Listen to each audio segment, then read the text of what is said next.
Jornal da TV Onix. Oferecimento: Jaime Moda Masculina, 65 anos vestindo com personalidade.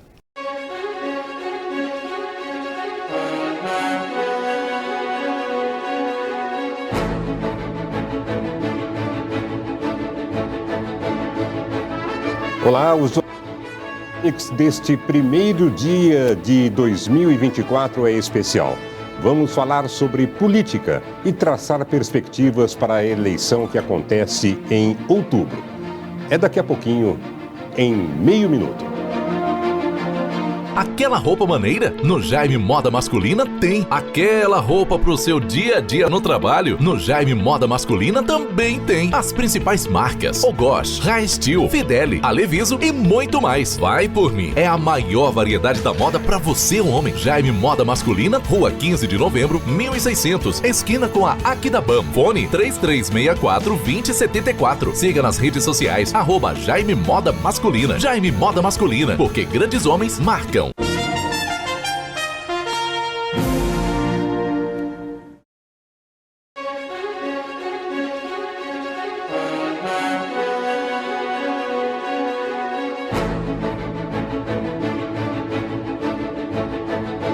Olá, 2024 já está no ar. Ano em que os cidadãos vão escolher aqueles que administrarão seus municípios de 2025 a 2029. A eleição de outubro será para prefeito e vice-prefeito, na chapa majoritária e também para vereadores. Em São Carlos, são 21 vereadores que estão na Câmara Municipal, número que deve permanecer na próxima legislatura. A cidade tem hoje 194.983 eleitores, segundo dados do IBGE. Tínhamos a perspectiva de chegar a 200 mil eleitores para essa eleição, mas não ocorreu. Será que isso tem influência? Quais serão os candidatos e as composições políticas?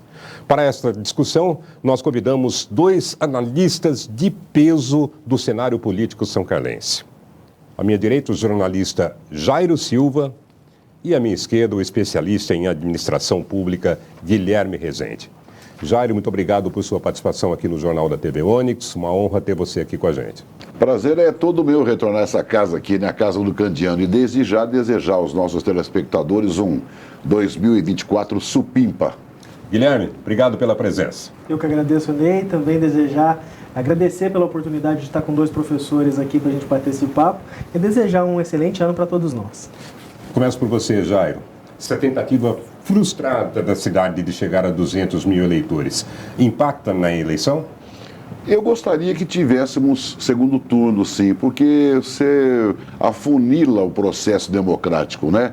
Então, de repente, você tem aí três, quatro candidatos que estão correndo na mesma faixa, com a mesma possibilidade de chegar lá, mas você fazendo essa separação, indo dois para o segundo turno, eu acho que isso é um processo de aprimoramento, né? Um refinamento da democracia. E aí, Guilherme? Eu concordo também com o Jairo, eu acho que é muito salutar que nós tenhamos esse tipo de mecanismo, porque de fato ele pode ser mais democrático, porque eventualmente a gente sabe que tem cenários em que aquele que vai para frente, que termina o primeiro turno na primeira colocação, muitas vezes não ganha, porque ele não representa de fato a maior parte da população. Então é uma pena que nesse momento nós não tenhamos essa possibilidade. Agora, isso também é reflexo do que o próprio resultado do IBGE, do censo, nos trouxe, da diminuição dos índices de crescimento das cidades. Eu imagino que, inclusive, essa regra dos 200 mil eleitores possa ser repensada com esse novo crescimento demográfico do Brasil. Isso isso também vem da participação política na cidade, Jairo, na sua visão? Eu não vi aqui em São Carlos assim, um movimento fazendo um chamamento para isso, né? Quer dizer, buscando os alunos da escola que estariam já com 16 anos o ano que vem, esse ano agora de 2024, quer dizer, acho que faltou um pouco de chamamento para essas pessoas participarem efetivamente do processo eleitoral desse ano. Acho que as próprias escolas estaduais aqui, as crianças, né, os jovens aí que estão na faixa de 15 para fazer 16 anos agora, poderiam sim, talvez contribuir com esse número necessário. Houve até um movimento, não é, Guilherme, né, puxado por alguns políticos, uma conversa com o juiz eleitoral, mas que não obteve tanto sucesso assim, né? Sim, ele foi um movimento minimamente organizado, né? Então ele chegou a se comunicar, a falar com as pessoas em alguns veículos de imprensa, só que como o Jairo bem disse, ele não foi um movimento de base, né? Ele não conseguiu realmente chegar de maneira articulada em diferentes locais, e que eu imagino que, de fato, hoje, se todo mundo que tivesse apto para votar estivesse regularizado com o título, muito provavelmente a gente poderia chegar perto ou até ultrapassar essa marca dos 200 mil eleitores. Entretanto, tão importante quanto a gente ter os 200 mil eleitores e também o segundo turno, é que esses eleitores também se engajem durante todo o processo democrático, não só na hora da eleição. Para alguns, é melhor que, por causa das suas estratégias políticas, é melhor que tenha segundo turno. Mas, democraticamente, o que importa é com que essas pessoas participem no dia a dia, nas votações que acontecem na Câmara, e também nós temos altas taxas de abstenção, votos brancos e nulos, que do ponto de vista objetivo, na hora da eleição, não sinalizam muita coisa. Então, tão importante quanto isso seria também essa participação perene da democracia. Ainda nessa linha do que pode influenciar a eleição aqui em São Carlos, nós tivemos a eleição estadual e federal há 2 anos atrás, marcada por uma polarização, né, entre esquerda e direita, entre campo progressista e conservador. Mas o quadro vem mudando de uma certa forma, até porque os políticos se acomodam, né, nos processos de governabilidade depois, né, e acabam até alterando as suas posições iniciais. Jairo, você acha que isso pode acontecer aqui em São Carlos e mais? Né, que tipo de influência isso tem na eleição aqui na cidade? Olha, uma coisa está, para mim, pelo menos, está clara. Vai ser uma disputa entre Bolsonaro e Lula-Bolsonaro, né? Porque o que o Lula e o que o Bolsonaro querem, na verdade, é se projetarem, né, os seus candidatos para 2026. Então, essa eleição municipal agora, para eles, é fundamental. E são os 2 líderes nacionais hoje. No meu entendimento, a polarização continua. E quem estiver fora dela, dos candidatos a prefeito que estiverem fora dessa polarização, sendo teleguiado aí por um desses grupos, para mim está fora. Tem alguém que está fora dessa polarização, Guilherme? Aqui em nível municipal? Isso. Eu acho que essa polarização, como o Jairo disse, ela é muito real mesmo. Só que é importante a gente lembrar que no ano passado nós tivemos, tanto no primeiro e no segundo turno, um comportamento aqui na cidade que precisa ser reforçado. Mas São Carlos é uma cidade conservadora. Ela, muito provavelmente, algumas das perguntas que pudessem ser feitas para encaminhar nesse sentido seriam verdadeiras. Entretanto, quando a gente chegou no segundo turno da eleição do ano passado, a diferença entre Lula e Bolsonaro, a diferença entre Tarcísio e Haddad foi em torno de 5 mil votos. Ou seja, e aí em termos percentuais é uma diferença de 2%, 3%.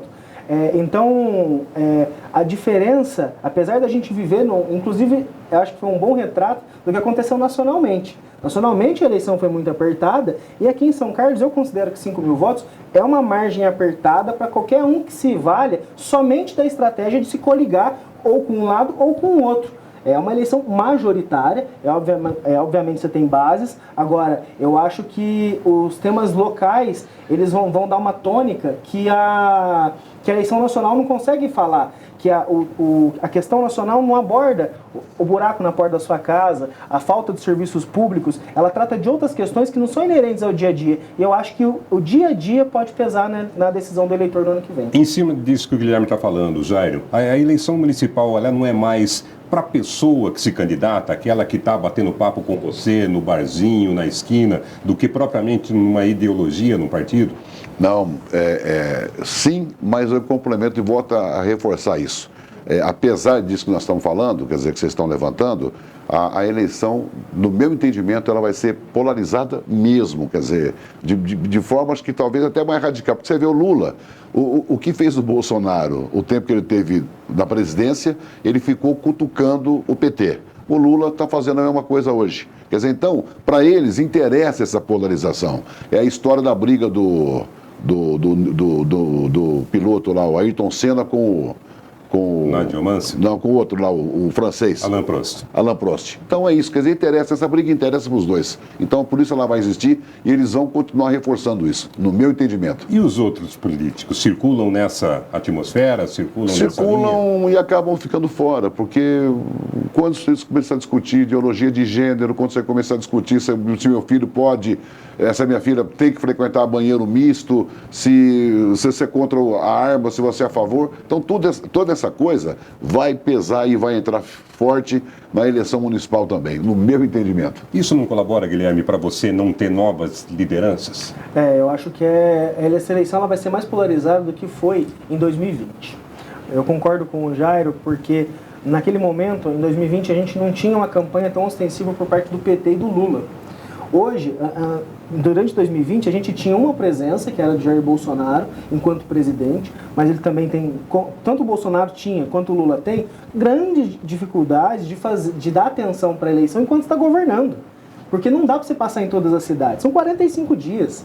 Se você tiver com 45 dias, a minha nota de corte seria as 45 maiores. E você não vai uma vez só em São Paulo? Você não vai uma vez só no Rio de Janeiro? Então, há um limite físico e de tempo para que tanto o Lula quanto o Bolsonaro escolham quais são os pleitos que eles vão querer pôr realmente energia. E aí sim a gente vai ter uma grande diferença. Inclusive, sobre isso, o Lula já iniciou a campanha do Boulos em São Paulo agora no fim de semana. Sábado agora ele lançou o Boulos como prefeito, já está querendo trazer a Marta junto, né? Como vice, trazendo ela de volta para o PT, essa coisa toda. Então, quer dizer, o PT está fazendo... Perdoa interromper, Jairo. São Paulo é um nicho político importantíssimo para qualquer partido, né? Sim, mas o PT está patinando em São Paulo faz muito tempo, né? Então, agora o que já está fazendo? Já lançou o Boulos, quer dizer, lançou não, já está trabalhando o Boulos para ser o candidato a prefeito em novembro próximo. Então, vamos esperar agora quem que vai ser o candidato a prefeito lá pelo lado do Bolsonaro. Eu prefiro chamar assim, o lado do Lula, o lado do Bolsonaro. E quem serão os candidatos aqui em São Carlos? É o que nós vamos saber e perguntar para o Jairo, para o Guilherme, daqui a pouquinho, depois do intervalo.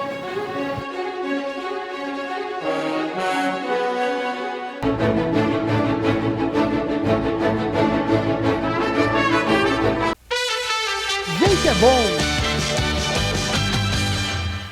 A Pitti Contabilidade tem uma equipe preparada para oferecer às suas empresas as melhores soluções. Vença os desafios do dia a dia com a Pitti Contabilidade. 3371-2022. Aquela roupa maneira? No Jaime Moda Masculina tem. Aquela roupa pro seu dia a dia no trabalho? No Jaime Moda Masculina também tem. As principais marcas: Ogosh, Raestil, Fideli, Aleviso e muito mais. Vai por mim. É a maior variedade da moda pra você, homem. Jaime Moda Masculina, Rua 15 de Novembro, 1600, esquina com a Aquidabam. Fone 3364-2074. Siga nas redes sociais, @Jaime Moda Masculina. Jaime Moda Masculina, porque grandes homens marcam.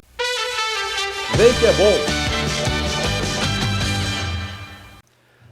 Desde 1998, a Policarbon Brasil vem prestando relevantes serviços à nossa comunidade na produção de filtros e bebedouros de água para residências, comércio e indústria, atendendo o Brasil e América Latina. Acesse nosso site www.policarbon.com.br. Vem que é bom! Sebo do Vinil, com mais de 200 mil peças, compra, vende e troca discos de vinil, CDs e DVDs originais, livros, gibis, aparelhos de som e toca-discos, DVDs de filmes antigos e shows de rock. Conta ainda com uma oficina para reparos de aparelhos eletrônicos. Todo gênero musical você encontra aqui. Sebo do Vinil, Avenida Comendador Alfredo Maffei, 1760, entre Aquidabam e Riachuelo. Vem que é bom! Academia de Formação de Vigilantes. Prestamos serviços de segurança em condomínios. Segurança eletrônica e monitoramento de alarme para garantir a tranquilidade da sua família e do seu negócio. Eleita pela segunda vez uma das 150 melhores empresas para se trabalhar no Brasil. E uma só marca. Engeforte. Gente produzindo segurança com excelência. A Lorena cuida da avó para ver ela feliz. A Tati cuida do Bruno para ver ele crescer junto com ela. E a prefeitura cuida de São Carlos para melhorar a vida das pessoas. Entrega tudo que as crianças precisam para estudar e que nossos professores precisam para ensinar. Está ampliando a educação e vai criar novas oportunidades de aprender. E vem muito mais por aí. É trabalho todo dia para São Carlos seguir em frente.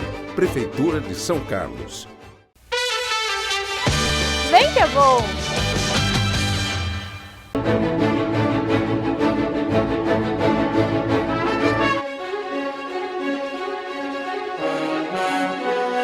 Voltamos com o Jornal da TV Onix especial deste primeiro dia do ano, hoje conversando sobre política com Jairo Silva, jornalista, comunicador, e com o Guilherme Rezende, administrador público.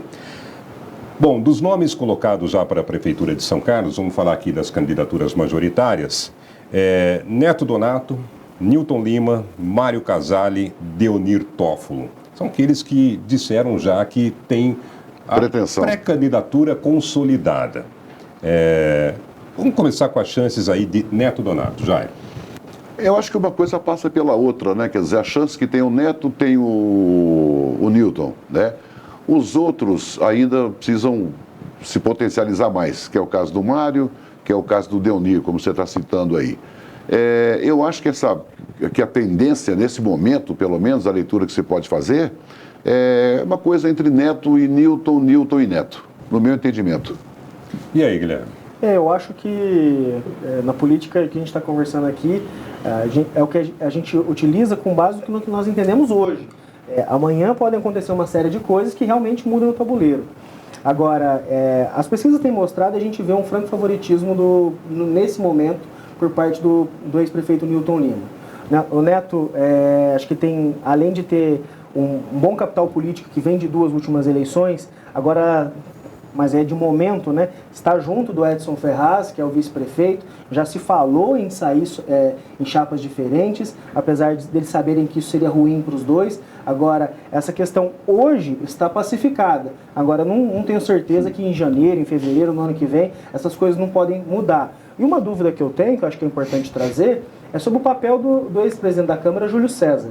Júlio César hoje é o presidente do PL, que é o partido do presidente Jair Bolsonaro aqui na cidade, é o número que está vinculado à presidência, ao ex-presidente da República, e como que o eleitor bolsonarista vai se comportar em relação a esses outros candidatos que você trouxe. Esses candidatos, São Carlos sempre foi generosa para candidatos da terceira via. Nas eleições desde 2000, a gente sempre teve um terceiro colocado minimamente bem postado. Agora a polarização que tem afunilado isso mais. Agora ela é receptiva. Eu acho que o Deonir já fez o teste que ele poderia fazer. Eu não sei dizer quais são outras alternativas e estratégias a se aplicar para que ele tenha um desempenho melhor. E acho que o Mário Casale é a novidade a ser testada para o eleitor são carlense no ano que vem. Você toca num aspecto muito importante, né, que é essa questão do Júlio César. Ele tem uma candidatura que seria natural, né, por conta de ser do partido do ex-presidente Jair Bolsonaro, mas ainda não confirmou, não bateu o martelo como os outros, não é, Guilherme? O que ele estaria esperando? Mas ao mesmo tempo ele tem postado mobilizações, né? Ele posta nas redes sociais, salas com muitas pessoas, dizendo que eles estão organizando essa parte da direita em São Carlos. Existem outras pessoas também fazendo isso, como um grupo de ex-prefeitos chamado Endireita São Carlos, que busca articular essa ala mais conservadora. Então, para mim fica muito claro que no campo da direita há uma dispersão.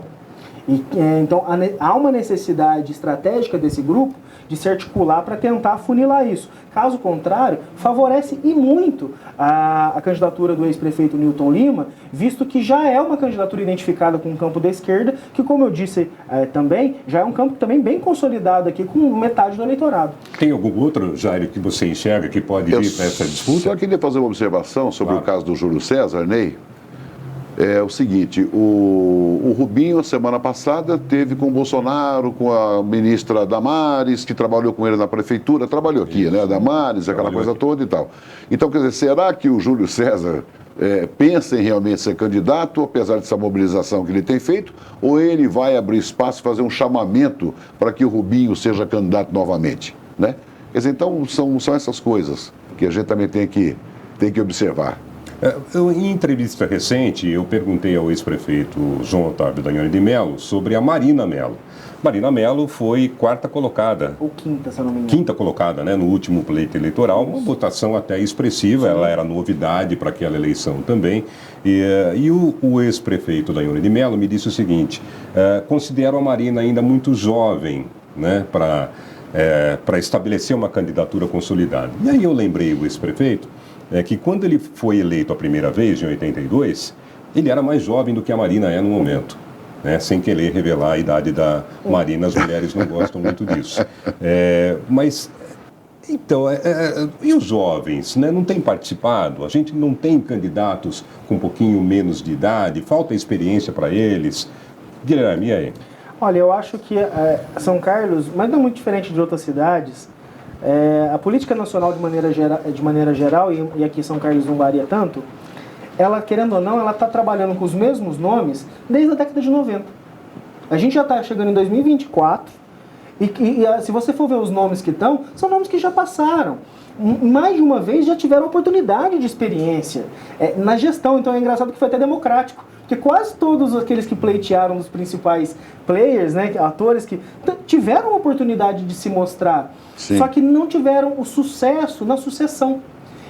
Inclusive na renovação. Hoje, se você for ver, eu gostaria de citar dois nomes aqui, mas são para o futuro, eu não acho que é para eleição a prefeito desse ano, que é o Djalma Neri e o Elton Carvalho. Acho que são dois nomes de políticos jovens, e não são de pretensos políticos, são de pessoas muito bem votadas, muito bem articuladas, em que eu acho que são nomes para o futuro de São Carlos, para o executivo, mas eu acho que estão trilhando seu próprio caminho até chegar lá.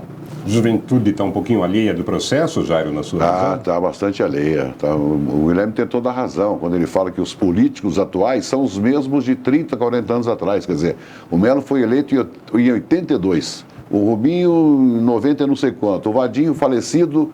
Quer dizer, então, o Newton, né, está aí de novo, o Altomani fez esse movimento, o Rubinho está aí de novo, né? Quer dizer, o Ayrton não pode mais, então vai de Neto Donato agora. Então, e o Neto já tem um avô, né, que já era político, né, o deputado Antônio Donato. Então, tá sempre nesse círculozinho aí, nesse núcleozinho aí. E uma coisa é importante falar, né? Por um lado, renovação de pessoas, mas por outro, renovação de ideias, né? Sim. Talvez seja isso que não motive. O pior é isso, né? O pior para mim é isso. Para mim é pior porque não houve renovação de ideias. Quer dizer, quando eu cheguei em São Carlos de volta, que eu fiquei fora há muitos anos, que eu fui vivenciar a cidade, descobri uma cidade totalmente igual à que eu deixei há 40 anos atrás. Uhum. Né? Quer dizer, até o circular, o ônibus fazia a mesma linha. Quer dizer, sabe, não houve evolução, sabe assim, não houve um planejamento de crescimento de cidade. Isso se fala agora, em mobilidade urbana, mas depois também de 7 anos de governo do prefeito Ayrton também é meio brincadeira, né? Nessa linha, Jairo, o que é que o próximo prefeito, na sua visão, precisa planejar? De que forma ele tem que executar os planos para a cidade? Ele tem que se cercar de gente boa, de gente que pensa, de gente diferente, né, de tudo que a gente está vendo por aí, dos últimos que passaram pela prefeitura, né, o prefeito e seus principais assessores, secretários, né? Pessoal que pensa de uma forma totalmente diferente, aberta e que esteja disposto a realizar. Porque você vê, citando o caso do Ayrton especificamente, ele assumiu a prefeitura sem um projeto de cidade.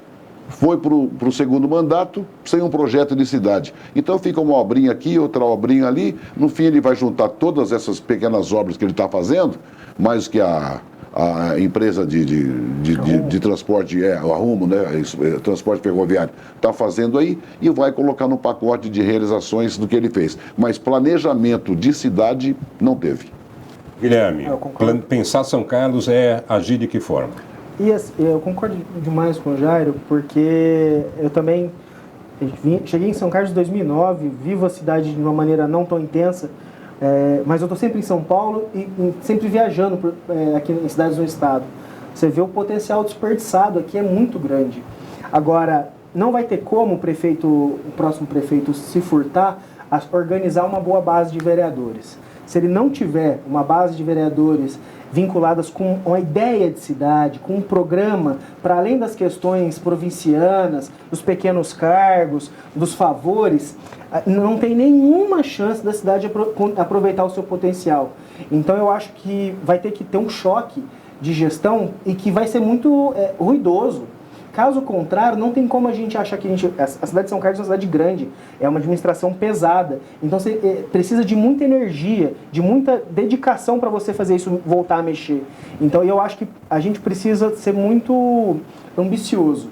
Eu acho que olhar para São Carlos agora é olhar para as principais cidades do mundo e enxergar como levar São Carlos a esse patamar novamente. Acho que, infelizmente, a gente tem que parar de pensar em Araraquara, em Piracicaba. Sinto muito, as cidades não estão perto do potencial que São Carlos tem para se desenvolver e ajudar o Brasil. Criar uma política e uma administração própria para a cidade, é isso? Ter um plano de metas, né? Como dizia Juscelino. Sabe? Quer dizer, olha, aqui nessa área de saúde vou fazer isso, na educação fazer aquilo, na área de infraestrutura fazer aquele outro. Quer dizer, a gente não viu isso em São Carlos. Quer dizer, nem nessa administração, também não me lembro de ter visto isso em outras, né? Então é tudo assim, mais ou menos que não vai dar valsa, sabe? Isso aí é prejudicial para a cidade. E São Carlos tem um potencial supimpa, né? Extraordinário e não aproveita o que se tem de inteligência nessa cidade, o que me deixa muito triste. Jairo, muito obrigado pela sua participação, que você tenha um excelente ano de 2024. Desejo a você, ao Guilherme e a você de casa também, muito obrigado aí por estar conosco aqui no programa do Ney. Guilherme, obrigado. Um grande ano para você e para todos. Para todos nós, que o meu Santos suba para a primeira divisão esse ano, de 2024, e que nós tenhamos um ano de muita prosperidade. E a você, nosso telespectador e internauta do Jornal da TV Onix, o meu muito obrigado por tudo que a gente passou o ano passado e que 2024 seja um excelente ano para todos nós. Continuaremos aqui com vocês. Um bom dia, um excelente ano novo e até amanhã.